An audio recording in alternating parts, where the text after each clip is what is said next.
सबसे पहले यूएस को क्या हो गया है?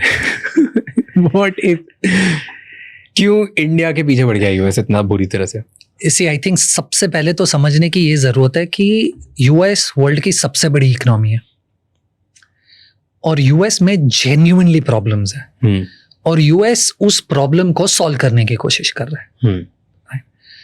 अब आप सोचोगे ट्रम्प पागल है क्योंकि वो टैरिफ्स लगा रहा है दुनिया की हर कंट्री पे। हाँ, ठीक है, सबसे पहले तो टैरिफ क्या होता है? टैरिफ का मतलब है कि अगर टैक्सेस बढ़ जाएंगे तो आप अगर यूएस में एक्सपोर्ट कर रहे हो तो इंडिया अगर यूएस को एक्सपोर्ट कर रहा है तो यूएस बोल रहा है पहले मान लो आप 100 रुपए की चीज यूएस भेजते थे, आपको कोई टैक्स नहीं लगता था।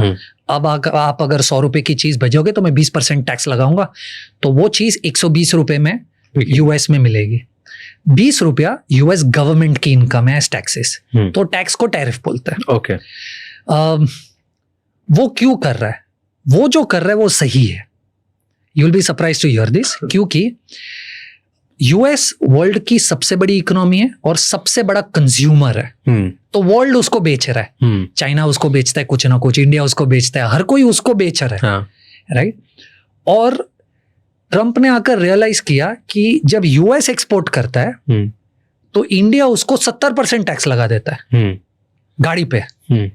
पर जब इंडिया यूएस को गाड़ी बेचता है तो यूएस उसको सिर्फ 10 या 25% टैक्स लगा रहा है। तो बोल रहे यार ये तो फेयर नहीं है, राइट? इसलिए वो क्या बोल रहा है कि इसको फेयर करता है। आप अगर 70% टैक्स लगा रहे हो, मैं भी टैक्स बढ़ाऊंगा। और क्योंकि US is already in a lot of mess, ये अगर वो नहीं करेगा ना तो आज नहीं तो कल यूएस बहुत ही बड़ी ट्रबल में आ जाएगा। So let's first clear this, कि वो जो करने की कोशिश कर रहा है वो सही है यूएस के स्टैंड पॉइंट से। तो ट्रम्प सही काम कर रहा है अमेरिका के लिए। हाँ, पर वो जिस तरीके से कर रहा है उस तरीके से यूएस भी सफर कर रहा है। Now I will explain to you how. Subscribe my channel.